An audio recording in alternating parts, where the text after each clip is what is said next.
ಅಸ್ಸಲಾಮು ಅಲೈಕುಂ ವರಹಮತುಲ್ಲಾಹಿ ವಬರಕಾತು. ಶಬ್ದವನ್ನು ಆಲಿಸುವ ಎಲ್ಲ ಸಹೋದರ ಧರ್ಮೀಯರಿಗೆ ಪವಿತ್ರ ಇಸ್ಲಾಮಿನ ಸೌಹಾರ್ದತೆಯ ಎಲ್ಲ ವಿಧ ಶುಭಾಶಯಗಳು. ವಫಾ ಎಂಟರ್ಪ್ರೈಸಸ್ ಈ ಕಾರ್ಯಕ್ರಮದಲ್ಲಿ ಬರಬೇಕು ಅಂತ ತಂಗಲ್ರವರು ಹೇಳಿದರು. ನನಗೆ ತಂಗಲ್ ಬಗ್ಗೆನೂ ಪರಿಚಯ ಇಲ್ಲ, ನನ್ನ ಬಗ್ಗೆ ತಂಗಲ್ರವರಿಗೂ ಪರಿಚಯ ಇರಲಿಕ್ಕೆ ಇಲ್ಲ. ಒಂದು ಕಾರ್ಯಕ್ರಮ, ಏನು ಕಾರ್ಯಕ್ರಮ ಅಂತ ಕೇಳಿದೆ ನಾನು. ಸೌಹಾರ್ದತೆ ಭಾವೈಕ್ಯತಾ ಕಾರ್ಯಕ್ರಮ ಅಂತ ಹೇಳಿದರು. ಆ ಭಾವೈಕ್ಯತಾ ಕಾರ್ಯಕ್ರಮ, ಅದರೊಟ್ಟಿಗೆ ತಂಗಲ್ ಪ್ರವಾದಿ ಕುಟುಂಬದ ಒಬ್ಬ ವ್ಯಕ್ತಿ ಕರೆದಿದ್ದಾರೆ, ಆಹ್ವಾನ ಮಾಡಿದ್ದಾರೆ.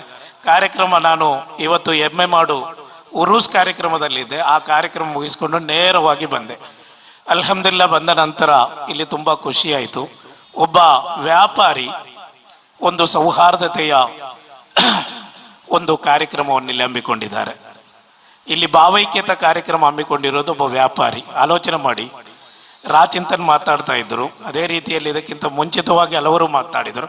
ಅಲ್ಹಮ್ದುಲಿಲ್ಲಾ ನಮಗೆಲ್ಲರಿಗೂ വളരെ നല്ല ഉപദേശം തരാൻ സ്വാമീജി ഇവിടെ ഉണ്ട്. ഇൻഷാല്ലാ അദ്ദേഹം വളരെ വ്യക്തമായി വളരെ ವಿಶಾಲമായി ಸೌಹಾರ್ದത്തിൻ്റെ ವಿಷಯ ಸಂಸಾರಿക്കും.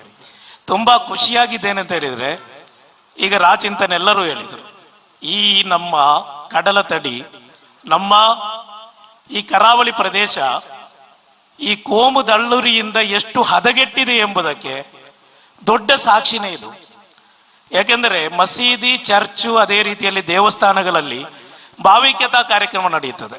ಒಬ್ಬ ವ್ಯಾಪಾರಿ ಹಿಂದೂ ಮುಸಲ್ಮಾನರನ್ನು ಒಟ್ಟುಗೂಡಿಸುವಂತಹ ಒಂದು ಸ್ನೇಹದ ಸೇತುವೆಯಾಗುವಂತಹ ಒಂದು ಕಾರ್ಯಕ್ರಮ ಹಮ್ಮಿಕೊಳ್ಳಬೇಕಾದರೆ ನಮ್ಮ ಮನಸ್ಸು ಅಥವಾ ಕೆಲವರ ಮನಸ್ಸು ಎಷ್ಟು ಪಾತಾಳಕ್ಕಿಳಿದಿದೆ ಎಂಬುದನ್ನು ನಾವು ಅರ್ಥ ಮಾಡಿಕೊಳ್ಳಬೇಕು. ನಾವು ಬ್ಯಾಂಗ್ಳೂರಲ್ಲೇ ಕೂತ್ಕೊಂಡು ನಾನು ರಾಚಿಂತನಲ್ಲ ಹಲವು ಚರ್ಚೆಗಳಲ್ಲಿ ಚರ್ಚೆ ಮಾಡ್ತಾ ಇರ್ತೀವಿ.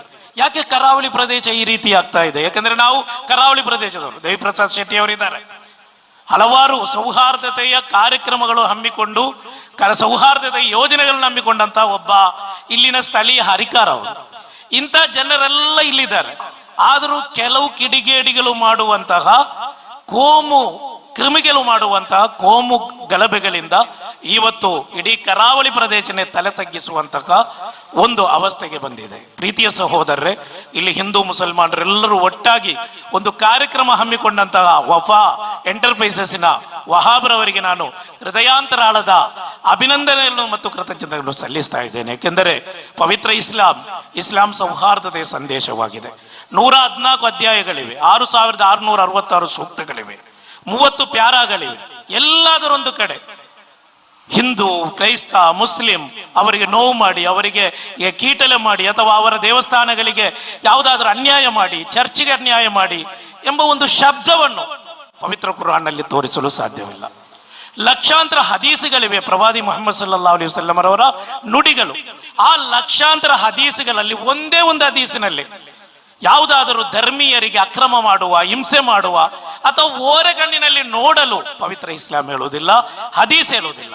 ನಂತರ ಬಂದಂತ ಇಜ್ಮಾ, ಕಿಯಾಸ್ ಅಂದರೆ ಧಾರ್ಮಿಕ ಗ್ರಂಥಗಳು ಮತ್ತು ಇಮಾಮಿನ ಮದ್ಹಬಿನ ಇಮಾಮುಗಳು, ಅವರು ಯಾರು ಇಲ್ಲಿನ ಸೌಹಾರ್ದತೆಗೆ ಧಕ್ಕೆ ಬರುವಂತ ಒಂದೇ ಒಂದು ಅಕ್ಷರವನ್ನು ಅವರು ಯಾರು ಹೇಳಿಲ್ಲ.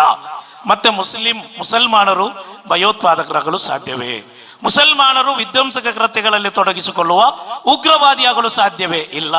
ಪ್ರವಾದಿ ಮುಹಮ್ಮದ್ ಸಲ್ಲಲ್ಲಾಹು ಅಲೈಹಿ ವಸಲ್ಲಮರ ಅನುಚರರು, ನಾನು ಪ್ರವಾದಿ, 160 ಕೋಟಿ ಮುಸಲ್ಮಾನರು ಅವರ ಹೃದಯಾಂತರಾಳದಲ್ಲಿ ತುಂಬಾ ಗೌರವದಿಂದ ಕಾಣುವಂತಹ ಸಯ್ಯದುನಾ ಮುಹಮ್ಮದ್ ರಸೂಲುಲ್ಲಾಹಿ ಅವರ ಅನುಯಾಯಿಗಳು ಯಾವತ್ತೂ ಕೋಮುವಾದಿಯಾಗಲು ಸಾಧ್ಯವಿಲ್ಲ, ವಿಧ್ವಂಸಕ ಕೃತ್ಯಗಳಲ್ಲಿ ತೊಡಗಿಸಿಕೊಳ್ಳಲು ಸಾಧ್ಯವಿಲ್ಲ. ಕೆಲವು ಪುಂಡರು ಮಾಡಿರಬಹುದು, ಅದಕ್ಕೂ ಧರ್ಮಕ್ಕೂ ಲೇಪನ ಮಾಡುವಂತ ಪ್ರಯತ್ನ ಮಾಡಬೇಡಿ. ಯಾವುದೇ ಧರ್ಮವಿರಲಿ, ನಾನು ಹಿಂದೂ ಧರ್ಮದ ಬಗ್ಗೆ, ಕ್ರೈಸ್ತ ಧರ್ಮದ ಬಗ್ಗೆ ವಿಶಾಲವಾಗಿ ಮಾತಾಡಬೇಕಾದಂಥ ಒಂದು ಜಾಗನೂ ಸಂದರ್ಭವೂ ಇದಲ್ಲ. ಹಲವಾರು ನಾಯಕರು ಮಾತಾಡಬೇಕಾಗಿದೆ.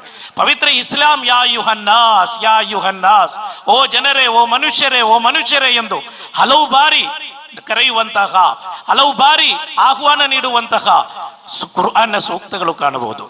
ಇರ್ಹಮೂ ಮನ್ ಫಿಲ್ ಅರ್ದ್ ಯರ್ಹಮುಕುಂ ಮನ್ ಫಿಸ್ ಸಮಾ.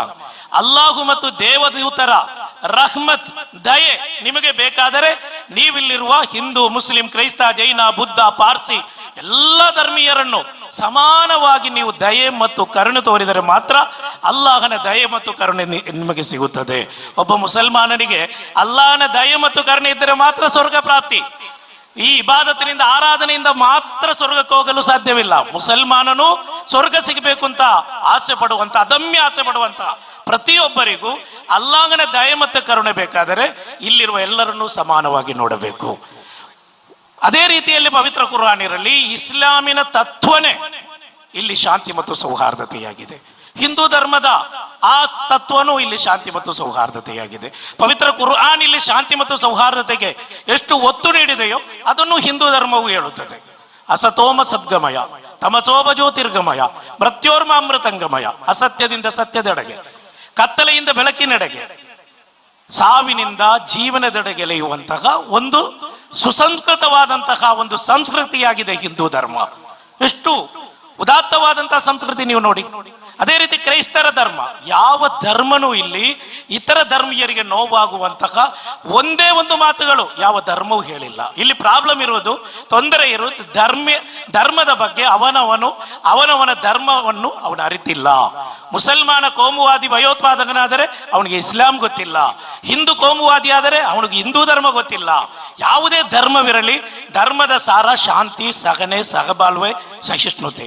ಈ ಸಹಿಷ್ಣುತೆಯಿಂದ ಬಾಳುವಂತಹ ವ್ಯಕ್ತಿಗಳು ನಾವಾಗಬೇಕು. ನಾವು ಭಾರತೀಯರು, ಗಾಂಧೀಜಿಯವರ ಭಾರತ ಇಲ್ಲಿ ಹೇಳಿದರು. ಅದೇ ರೀತಿ ಬಸವಣ್ಣವರ ಕರ್ನಾಟಕದವರು ನಾವು. ಇವನಾರವ ಇವನಾರವ ಇವನಾರವ ಎಂದೆನಿಸದಿರಯ್ಯ, ಇವ ನಮ್ಮವ ಎಂದೆನಿಸಯ್ಯ, ಕೂಡಲು ಸಂಗಮ ದೇವ ನಿನ್ನ ಮನೆಯ ಮಗನೆಂದೆನಿಸಯ್ಯ. ಬಸವಣ್ಣವರ ತತ್ವ. ಹಿಂದೂ ಮುಸ್ಲಿಂ ಎಂಬ ಭೇದ ಭಾವ ಬೇಡ. ಕುವೆಂಪುರವರು ಹೇಳಿದರು, ಹಿಂದೂ ಕ್ರೈಸ್ತ ಮುಸಲ್ಮಾನ ಪಾರಸಿಕ ಜೈನರ ಉದ್ಯಾನ, ಜೈ ಭಾರತ ಜನನೀಯ ತನುಜಾತೆ, ಜೈ ಹೇ ಕರ್ನಾಟಕ ಮಾತೆ. ಇಂತಹ ಭಾರತ, ಇಂತಹ ಕರ್ನಾಟಕ, ಈ ಕರ್ನಾಟಕದಲ್ಲಿ ಕೋಮು ಗಲಭೆಗಳು ಇಲ್ಲಿ ಸೃಷ್ಟಿಯಾಗಬಾರದು. ಯಾರು ಕೋಮು ಗಲಭೆ, ಅದೇ ರೀತಿ ಹಿಂದೂ ಮುಸಲ್ಮಾನರ ಸಾಮರಸ್ಯಕ್ಕೆ ಧಕ್ಕೆ ತರುವಂತಹ ಕಿಡಿಗೇಡಿಗಳನ್ನು ನಾವು ಪಕ್ಕಕ್ಕಿಟ್ಟು ನಾವೆಲ್ಲರೂ ಒಂದಾಗಬೇಕು. ಆ ನಿಟ್ಟಿನಲ್ಲಿ ಇವತ್ತು ವಫಾ ಎಂಟರ್ಪ್ರೈಸಸ್ನ ವಹಾಬ್ ಸಾಬ್ ಮತ್ತು ಎಲ್ಲರಿಗೂ ನಾನು ಪ್ರತ್ಯೇಕವಾದ ಅಭಿನಂದನೆಯನ್ನು ಸಲ್ಲಿಸುತ್ತಾ ಸೌಹಾರ್ದತೆ ಬೆಳಗಲಿ ಎಂದು ಹೇಳುತ್ತಾ ಆಖಿರು ದಅವಾನಾ ಅನಿಲ್ ಹಮ್ದುಲಿಲ್ಲಾಹಿ ರಬ್ಬಿಲ್ ಆಲಮೀನ್. ಅಸ್ಸಲಾಮು ಅಲೈಕುಂ ವರಹ್ಮತುಲ್ಲಾಹಿ ವಬರಕಾತುಹು. ಸರ್ವ ಜನಾಂಗ